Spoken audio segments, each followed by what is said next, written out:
Hello, my name is Teah. I'm a second year pre-nursing student, and this summer I conducted research to understand how the current healthcare system disproportionately affects Black women in the United States. And I discovered more ways in which Mount St. Mary's University, along with future healthcare providers, can help collaborate to break the cycle.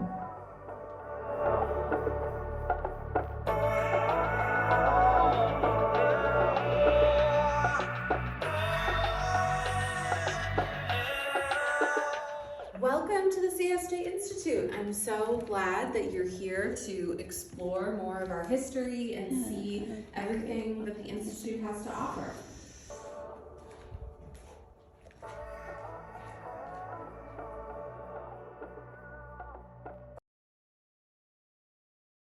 Another important virtue that future healthcare employees, especially those who are Mountain graduates, need to keep in mind is the motto and charism of the CSJ sisters.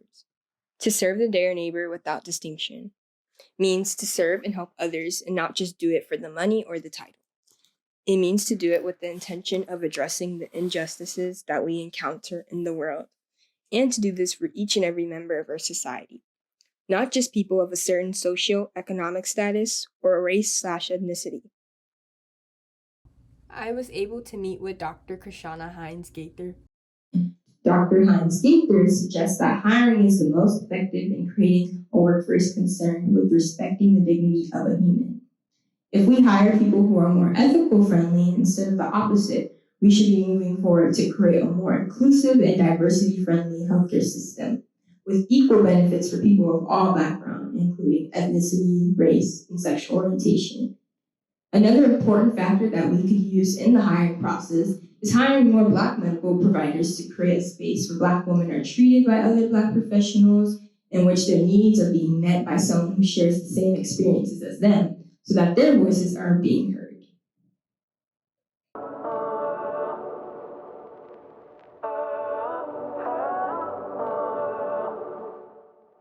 During this summer research, I was also able to meet with Dr. Marcia Nickerson, and she helped present this idea of Roy's adaptation model. Current nursing students follow the framework of Sister Callista Roy.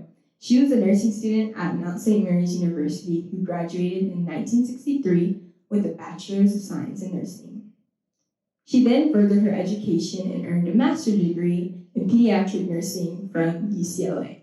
And she's also a sister of the St. Joseph of Carondelet. Then she earned her master's in sociology and completed a doctorate degree in 1977 in sociology. She created her own framework called the adoption model of nursing.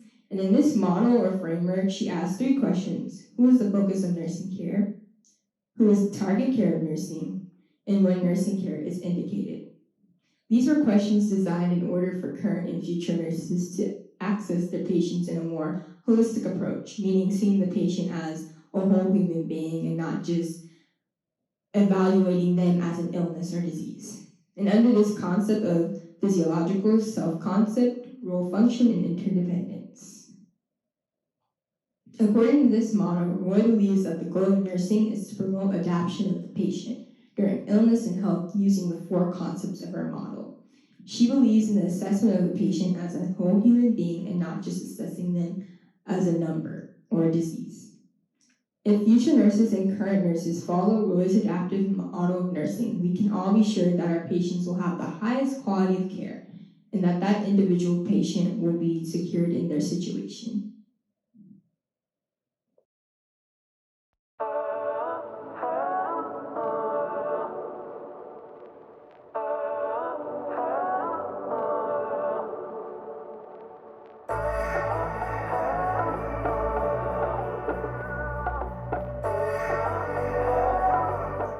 And having critical consciousness can also be an important factor in this.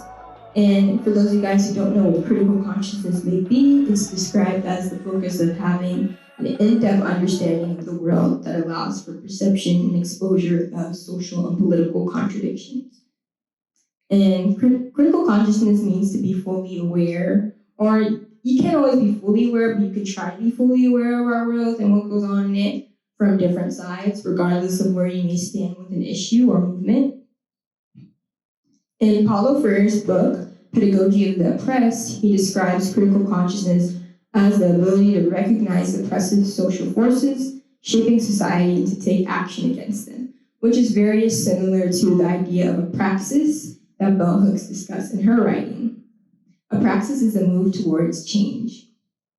If we are more aware and have critical consciousness, we will be able to see and help change the effect of white supremacy in our nation.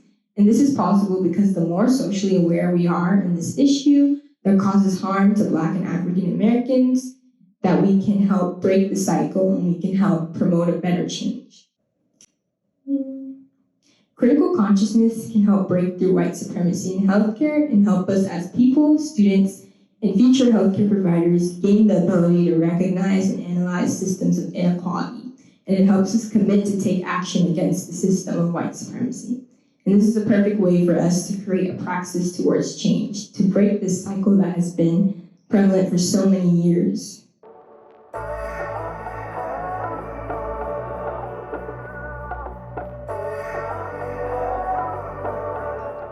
Just because these cycles of health inequalities have been existent for centuries doesn't mean that we can't be better and try to break this vicious cycle.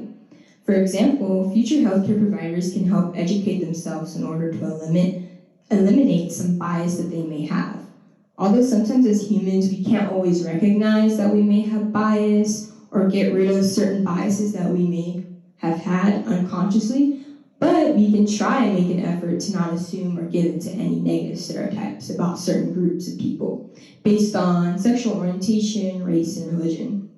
Implicit bias is a form of bias that occurs automatically and unintentionally that affects judgment, decisions, and behaviors. Previous research has shown that this implicit bias can be a barrier to recruiting a diverse and workforce environment.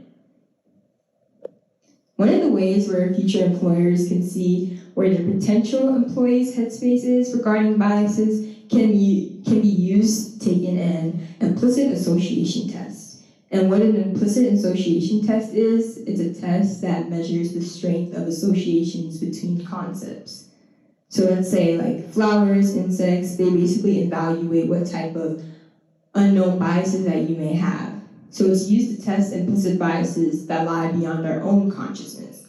And this is a really good tool to use to identify how potential employees may feel about certain groups to see if they have any implicit biases that may need to be addressed or recognized before they get into the healthcare system.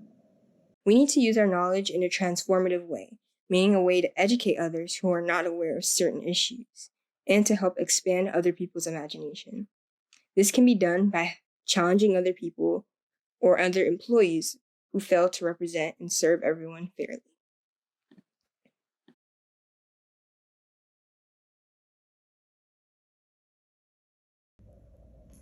Okay, so here's some more statistics about racial health disparities.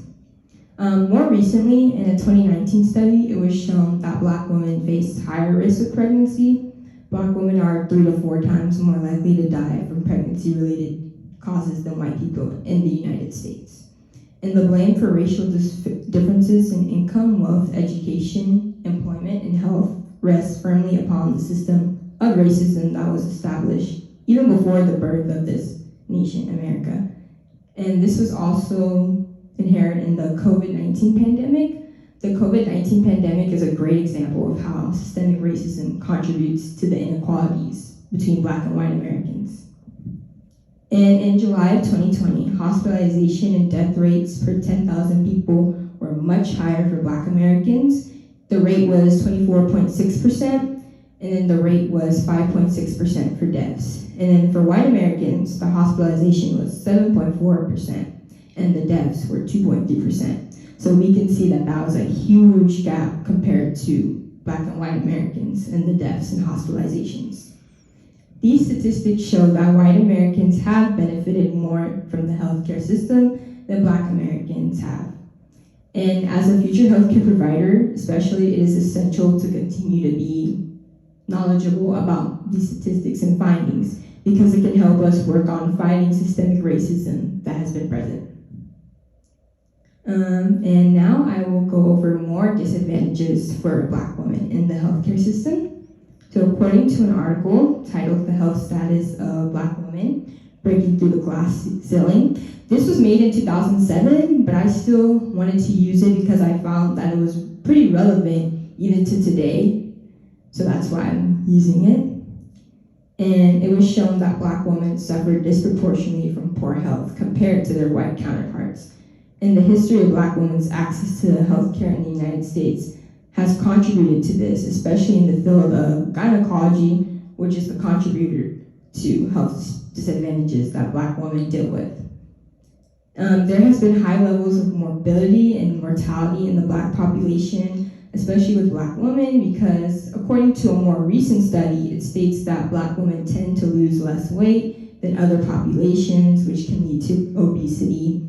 And even though it was proven that Black women have a higher body self-image, it may be given to Black women not wanting to lose the weight and be healthy in the way that they're supposed to sometimes, even though body positivity is a good thing. In the same 2021 study, it was also proven that Black women earn less. They earn less than $5,500 per year, and they experience higher unemployment rates compared to US average for women. So they experience greater more poverty than white Americans and Hispanic Americans. Black women are also more likely to be the head of their households than their white counterparts, and they are more easily to be more of the dependent. This issue has to do with underlying racism and white supremacy that has been involved in the healthcare system. Especially those of us that plan to become future healthcare providers, we need to be aware of these things. Obesity rates are significantly higher in Black women than it is compared to white women. This is a piece of information from the 2007 article, but like I said, I still found most of it relevant. And a lot of this has to do with the fact that high-calorie foods are more marketed on Black television, and fast food restaurants are more prevalent in low-income neighborhoods. As we pass by South LA, I don't know if you guys have noticed, but I've noticed that there's been more fast food restaurants in South LA than compared to when we go to West LA. There's more healthier options for people who are of higher socioeconomic status. The options that there is in South LA, there's McDonald's, Burger King, Food for Less, when most of those stores don't really serve the healthiest options. But if we go to the West Side, we see that these organic local grocery stores are more prevalent in that type of neighborhood.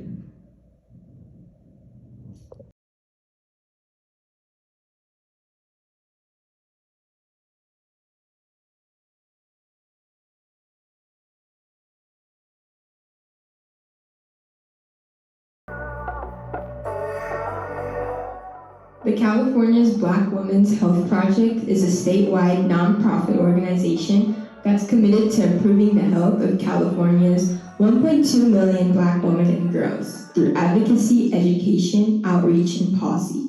And they mostly focus on empowering Black women to take responsibility for their own health and to advocate for changes and policies that negatively affect Black women's health status. The last one that I will represent is Sisters Network Incorporated, and this is a national African American breast cancer survivorship organization. And their goal is to lower the mortality rate of breast cancer among Black women. They do this through increasing national attention, providing information and resources, and aiding research offers.